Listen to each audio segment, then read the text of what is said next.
Alright, many of you have asked me how I color graded my last Sony ZV-E10 video, and today I'm going to show you exactly that using my MacBook Pro and of course Davinci Resolve. Alright, so these are the clips that I'm going to work on today. This is clip number 1 of this beautiful handsome fella. Clip number 2 is going to be this. I'm just going to do 2 clips today to keep it as short and concise as possible. And honestly, the workflow that I'm going to show you today will work with pretty much any camera or any shot from the Sony ZV-E10. It's just that some of the color adjustments and exposure contrast adjustments are going to be slightly different, but the core message is going to be more or less the same. So let's start with this shot. First of all, I'm going to apply one of my Note 3s to keep it a bit faster and more simple and more organized. I'm gonna go to my Note 3s, Rec. 709, apply this, and as you can see, it basically applies my basic Note 3. This is a very basic Note 3, and I'm gonna walk you through each node, what it does and why I'm using it. And the reason why I'm using the Rec. 709 Note 3 is because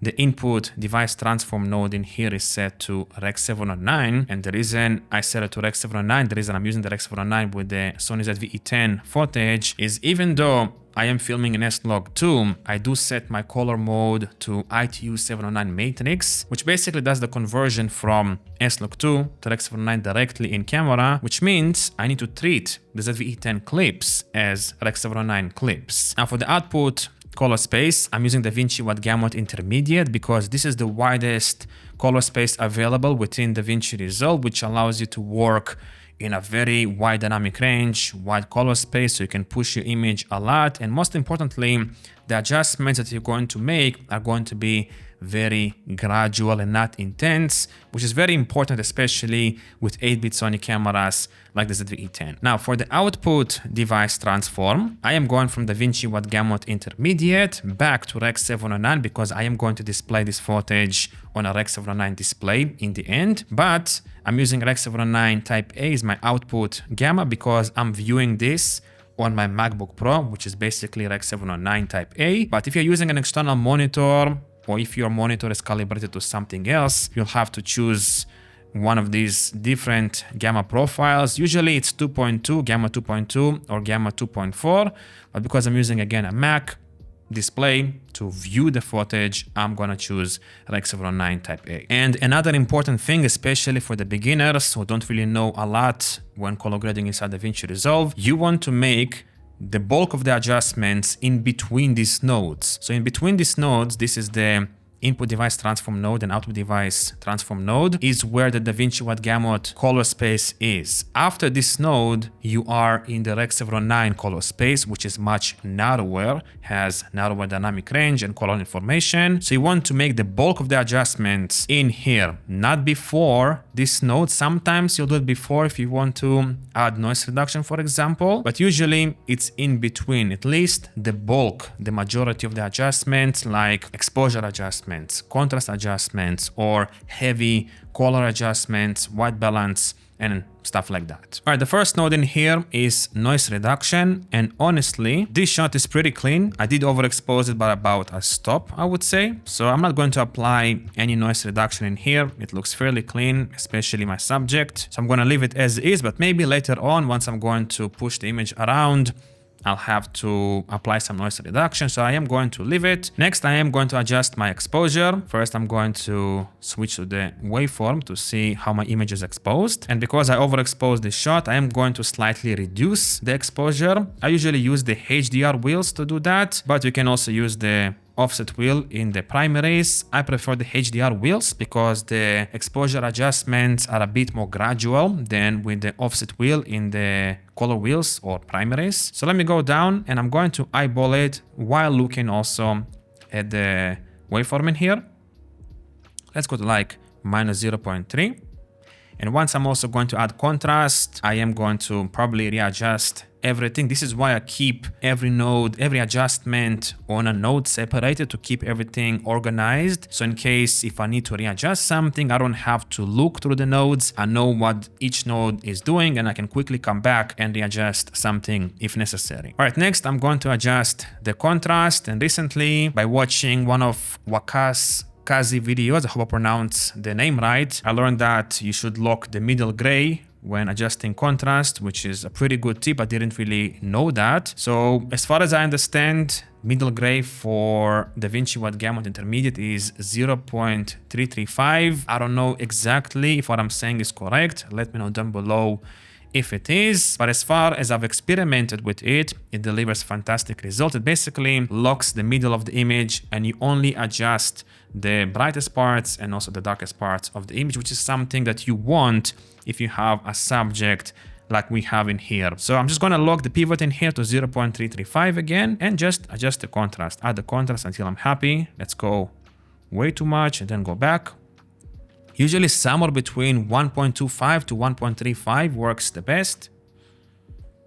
Somewhere around here looks fantastic. And of course, later on, I can always come back to this and readjust everything if necessary. All right, next is the balance node where I adjust the white balance. And this is one of the best methods I learned from Colin Kelly, which is another great colorist on YouTube. He teaches fantastic stuff about Davinci Resolve, specifically for color grading. So if you want to learn more about color grading, I highly recommend to watch his videos. Basically, the way he adjusts the white balance is by setting the balance node gamma to linear. I don't know the exact scientific reasons why. If you want to know why, go and watch his videos. And then he adjusts the colors with the gain wheel in the primaries or color wheels. Again, I don't know the scientific reasons why, but as far as I have experimented with all of my cameras, this delivers by far the best results when it comes to adjusting the white balance. It looks the most natural with least amount of artifacts, and also it's super easy to adjust. Very, very simple, as you'll see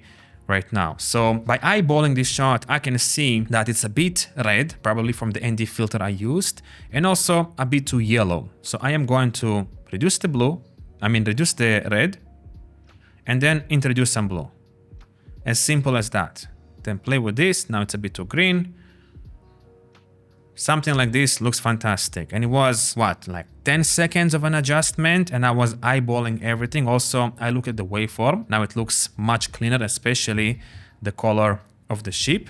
This is the before and after. Just look at the waveform in here, how much whiter it looks and more balanced. This looks like something I would do inside the camera with the white balance tools in camera. It looks so good with any camera I've tested inside Davinci Resolve, with my iPhone, DJI Action, Pocket 3, my ZV-E10, any camera.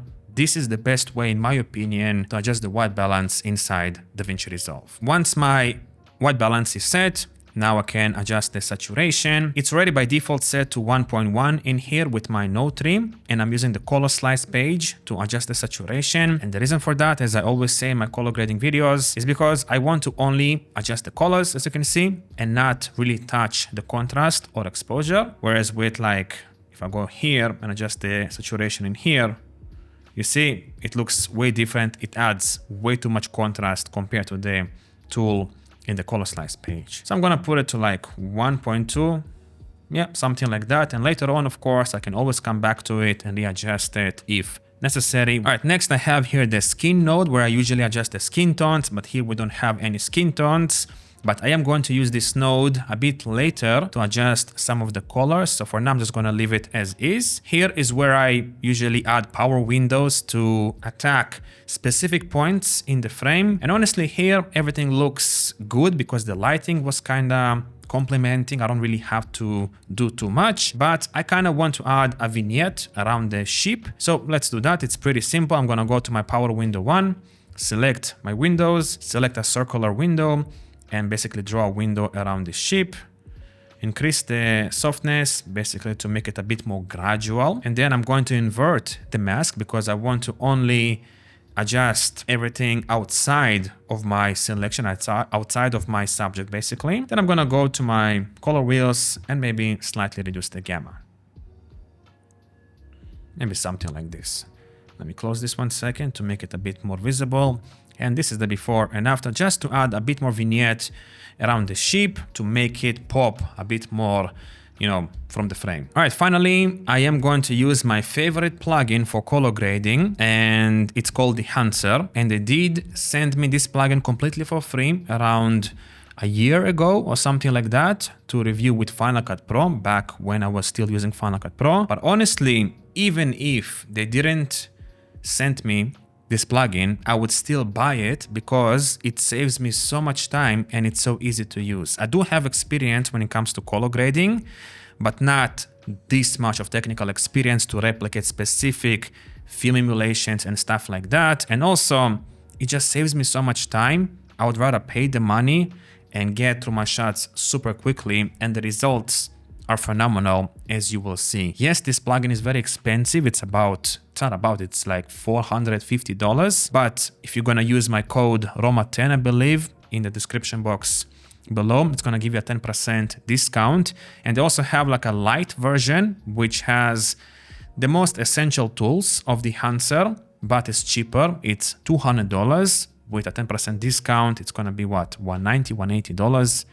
My math is probably wrong, but regardless, this is the tool that makes the most significant difference with color grading all of my cameras, basically. So let's enable Dehancer, and already it does something to the footage, but I'm gonna go here to tweak everything. First thing that I'm going to do is hold Option on my keyboard, click on one of these menus, mini menus, and as you can see, it's gonna basically condense everything. I'm gonna go to my output, and as you can see, my output is set to 50%. I usually leave it at 50% with all of my cameras because at 100% it's a bit too strong in my opinion. And then we're gonna start adjusting each mini menu step by step. First of all, I am gonna go to my film stock to select a film stock. And this is what's great about Dehancer. You can just go select your favorite film stock from your favorite movie or whatnot, and it's gonna look very accurate to that specific film stock. My favorites are usually Gold, Hector, or Supra, or this Fujicolor Superior 1600.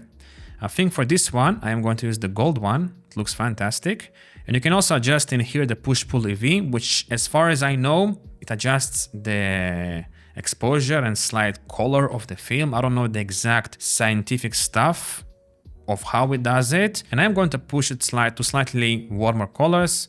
Let's put it to 1.5 or like 1.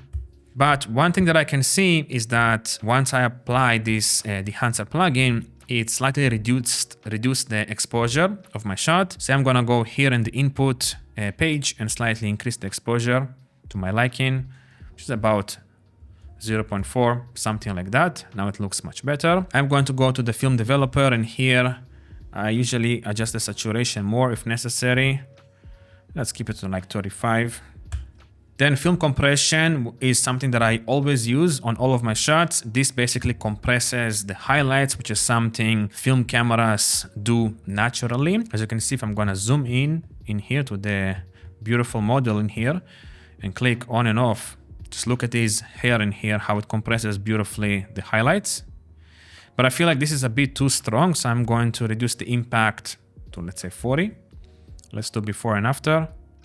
Then the expand is where you can add extra contrast or less contrast to the shot. I'm gonna leave it as is and control the contrast in these previous nodes if necessary. For now, it's not really necessary. Then for the print is where you select your print film. I usually use Kodak 2383, but I do adjust this, which is basically adjusting the white balance of the shot. And I think for this shot, I'm gonna go somewhere in between, like -0.3, something like that, maybe even a bit warmer, -0.5. And the rest, I don't really touch that much, honestly. I mean, you can apply film grain, which looks very natural and very high quality with Dehancer. You can also add halation, of course, which is a side effect also of using film, and then add bloom. And honestly, for this shot, I might add bloom because we have this beautiful model in here and he's white, and it kind of makes him softer.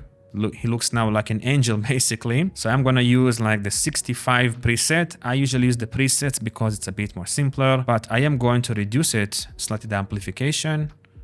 Let's do like 25 or something like that. The before and after. Yeah, it's a little bit, as you can see if you look here, this is the before and after. A little bit of bloom, but it's not really that drastic. Now the rest here, I don't really touch, but you have these effects, film damage, film breadth, gate weave, overscan, vignetting, all these things in here I don't really touch. I'm basically done with Dehancer, which is why I love this plugin so much, because it's so easy, just a couple of sliders, and it delivers fantastic results. As you can see, this is the before Dehancer and after.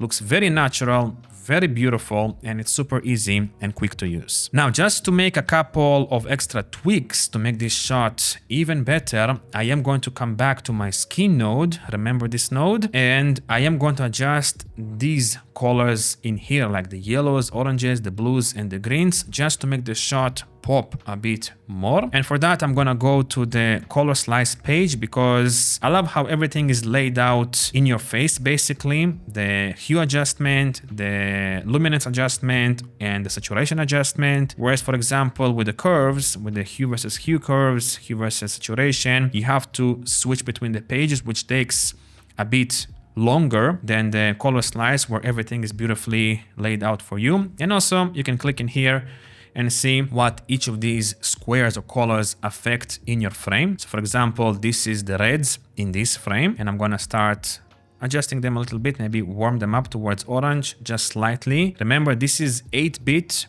footage, so you have to be very careful with your adjustments, especially when it comes to colors. This is where you adjust basically how bright or dark the color is, or color density, which makes the color look a bit more dense. So let me exaggerate this, and if you look at the rooftop in here, you'll be able to see the difference, right? So it's like brighter, darker, but also the colors look more film-like and more dense. And I usually like to darken these colors slightly, not too much. Remember, this is 8-bit. I'm gonna go here. That's pretty much it. Now with the skin, this is going to make a huge difference. And I feel like it's a bit too yellow. I'm gonna go towards red slightly, but like maybe 70 points, something like that. And of course, increase the density. As you can see, it makes a huge difference. I'm gonna go to about 0.15. Just gonna go look around, see that there are no artifacts going on. I don't want to break the shot apart. Looks fantastic. I might add some saturation. This is here the saturation slide, and as you can see, it works the same way like the saturation in here. I'm gonna add slight saturation, like 1.05, something like that. And by the way, this is the before and after we've done so far. And as you can see, it looks much better, at least in my opinion. Now for the yellows, it's going to affect probably mainly the trees in the background, like I thought.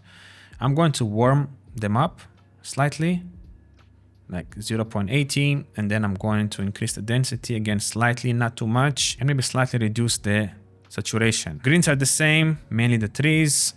I am going to warm the greens, not too much, let's go like 150, and then increase the density of these colors by like 15 and slightly desaturate the greens. Okay, something like that. Now the cyan is going to mainly affect, of course, the cyan colors, the skies basically. So I am going to push the sky towards like teal, but not too much because I don't want to break it apart. Let's do like 200. And then of course, darken it a little bit, something like that. And maybe increase the saturation in this case, just to make the skies pop a bit more. And the blue, the same thing. I'm going to push it towards teal slightly. Let's do like 120. Increase the density and increase the saturation a little bit, 1.05. And now I'm going to go through the frame and just see if nothing is like looking out of place. I don't want to break the shot apart with all these adjustments. I think here I can see something. Yeah, you see this? Looks a bit noisy. So what I can do to fix this is come back to the noise reduction node. I'm going to enable this, go to my motion effects, and basically add some noise reduction. I usually set the frames to 2, this thing to better, this to medium. I learned that from, what's his name? Forgot, this English guy on YouTube. He showed me this, and I'm going to go zoom in here and basically adjust this until this looks clean to me, which is about here.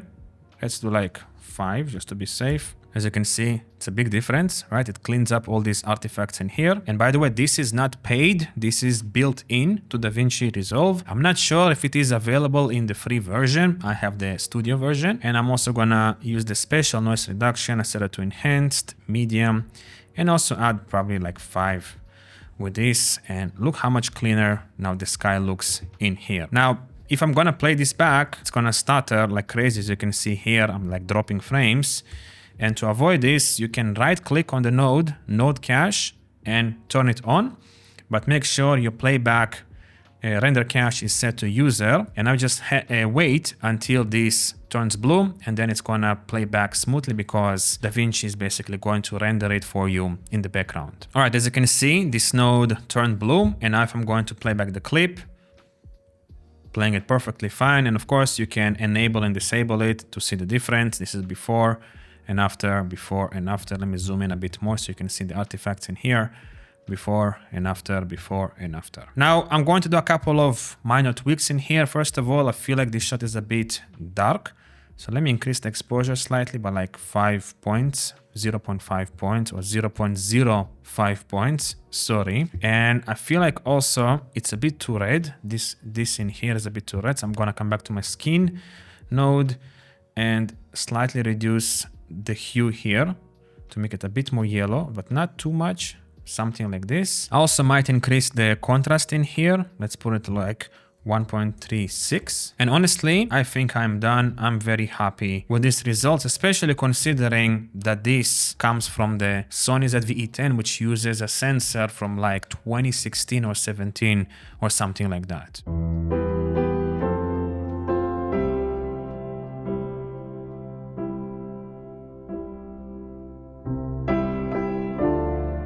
All right, for my second shot, I'm not going to do everything from start because there is no reason to. I can just apply the adjustments I've made with the first shot and do some minor tweaks to make it look good.